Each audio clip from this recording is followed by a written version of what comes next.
Hello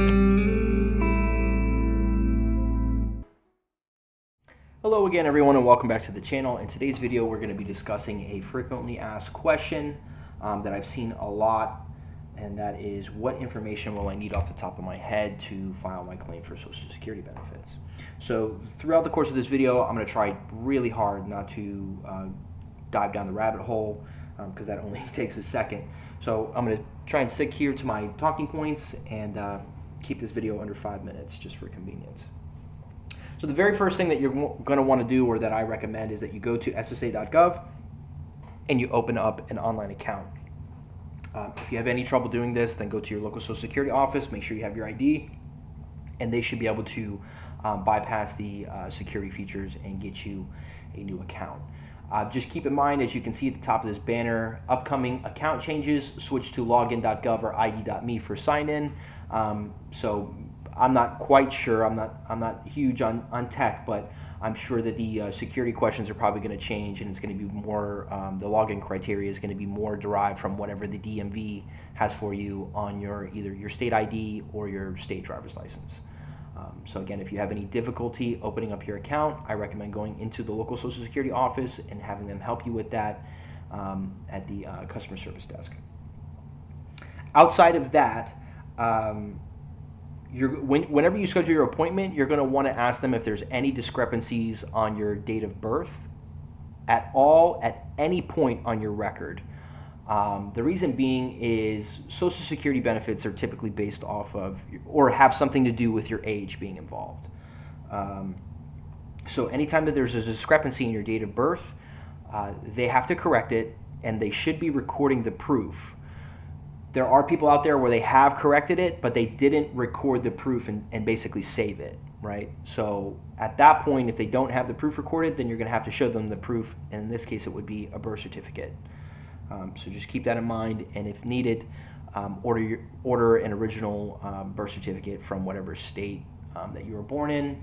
If you have a foreign birth certificate, then go through whatever channels you have to acquire an original or a certified copy of that. And keep in mind that any documents that you provide to the Social Security Administration must be original or certified copies. Essentially, it can't just be a photocopy that you made. If it's a photocopy, it has to have the stamp on it from whatever entity or agency that document came from.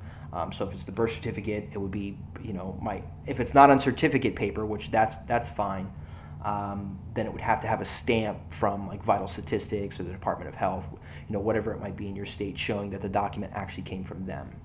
And it cannot be a photocopy of the stamp. It has to be like a wet ink stamp on the paper for any documents that you provide. The next piece of information that you'll need offhand, and I should say these next two, have to do with marriage and divorce information.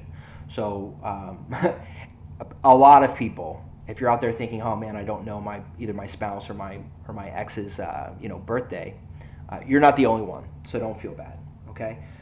But you will need that information. So typically what they ask for is the person's, if it's somebody that maybe changed their name, they want the maiden name. So whatever the person's name was at the time that they were born is what they should be collecting.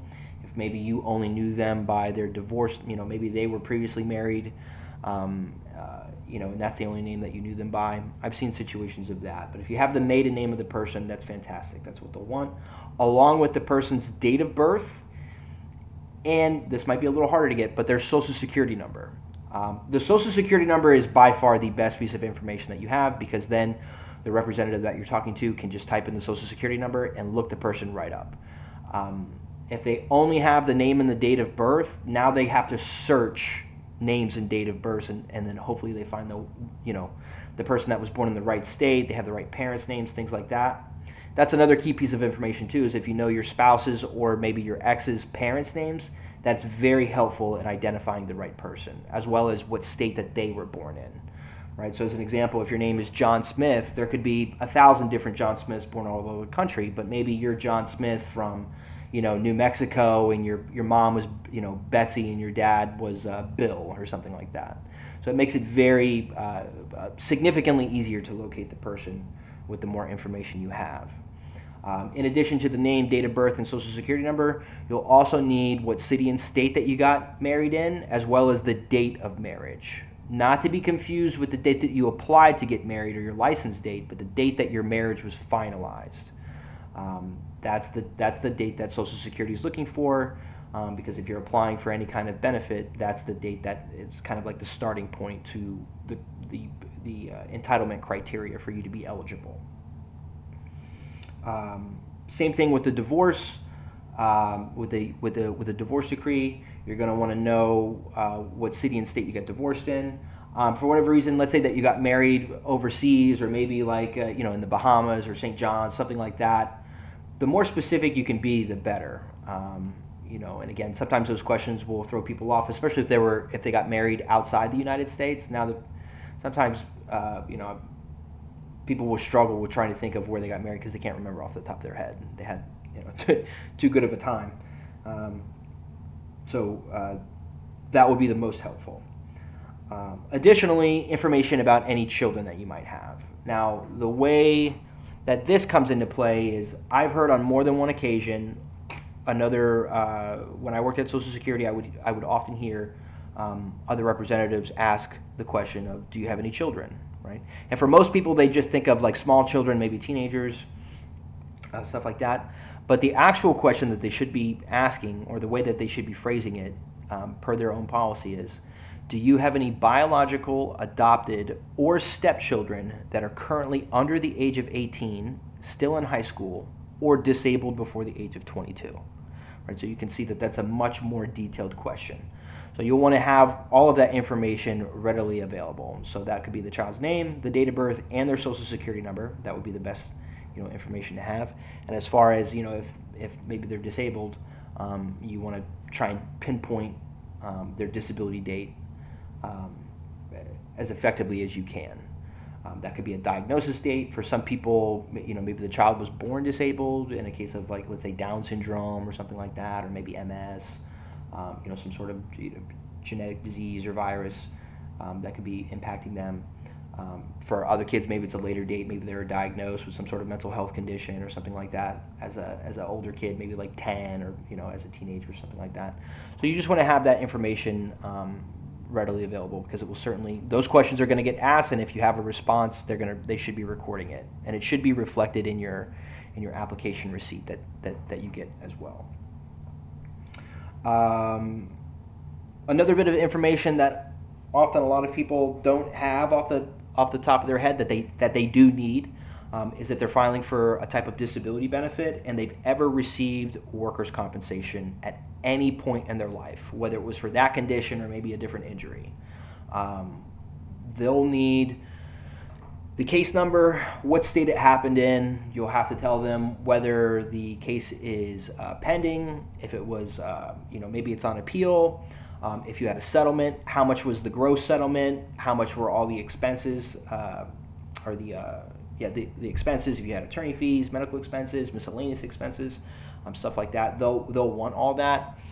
If you've had a workers' comp settlement before, you should have paperwork that goes with that. So if you had a workers' comp attorney, I would recommend starting with contacting them and see if they can provide you with that paperwork. If they don't have it, then you'll likely have to contact the state Workers' Compensation Industrial Commission and request a copy. And it will very much say workers' compensation settlement. Here's how, we'll break down the scenario, the date of the injury, which is another piece of information you need. When did you get hurt? And it will break down your settlement.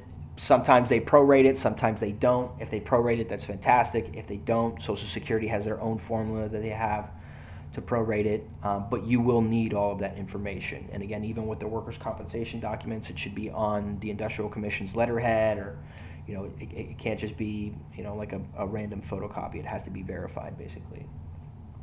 And for whatever reason you can't get that, then I wouldn't fret too much, because Social Security can also send a letter requesting that information.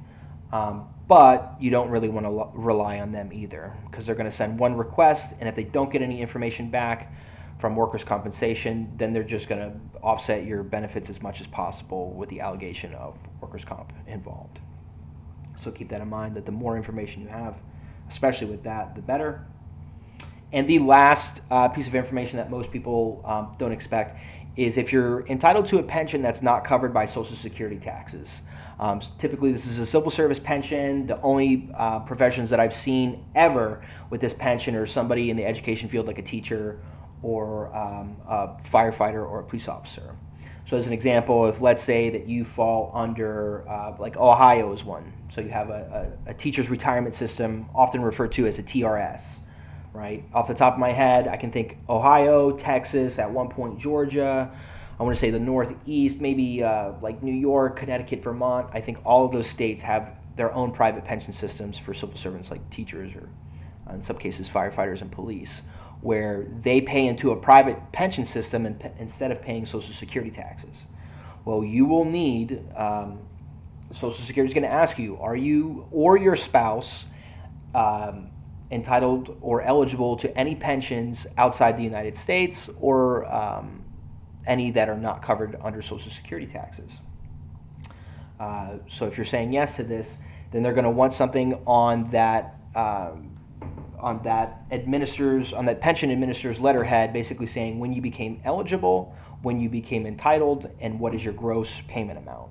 So to kind of break it down, when you became eligible means that you're able to file for a pension. Not necessarily that you have filed for it, but you're able to, right? So maybe the earliest that you became eligible to file for a pension with that employer was 60, and you're still working at 62 and you haven't taken it yet. So you would have become eligible 2 years ago, basically. Entitled means that you have filed for it and it's active, basically. Like you're a retired worker and now you're getting, a monthly or however they end up paying you, you're getting a pension check from that private pension system. And then the gross amount. So some people have, maybe you have COBRA or some other health insurance or allotment coming out of that pension check. Social Security wants to know what the gross amount is. So you'll need that, and typically they're requesting it on the employer or the administrator's letterhead. I would also recommend asking for a stamp as well, so that you're kind of covering all your bases there. So I would say those are the top 6 pieces of information that everybody's going to need whenever they're filing for a claim. Would be make sure that your birthday is correct. If it's not, be prepared to have your birth certificate ready to give them. Your marriage and divorce information, who you were married to, their name, their date of birth, their social security number, the city and state that you got married, or whatever country you got married in. Obviously your date of marriage, and then if you were divorced from that person, when was the divorce finalized? So not when you got separated, not when you started court, but when the judge finally said this marriage is dissolved. That's the date that they're going to want to know. Any children, whether they're biological, adopted, stepchildren, under the age of 18, still in high school, or disabled before 22. Again, with the kids, you want their name, date of birth, social, and if they're disabled, when you felt that they became disabled or when they got diagnosed with their condition. For workers' comp, you're going to want all the information from your workers' comp case. So date of injury, case number, what state it was in, is the case pending, did you have a settlement, how much was the settlement, and all the expenses, along with the settlement paperwork that goes with it. And then the pension information that we just covered as well. When did you become eligible? When did you become entitled? Or when will you become entitled? And what is your gross amount? Again, all on letterhead. So with this bit of information, it should make you feel a little bit more comfortable or a little more prepared, help you reduce the stress of this situation. It's a big step for a lot of people as they exit the workforce and go into kind of a fixed income situation, and typically they're entering the golden years of retirement and life to be able to enjoy some more of their time. So I hope this video was informative for you and you got something out of it. Thanks for watching. If you enjoyed the video, hit the like button, subscribe to the channel, and turn on your bell notifications so that you're always notified whenever I'm posting new content.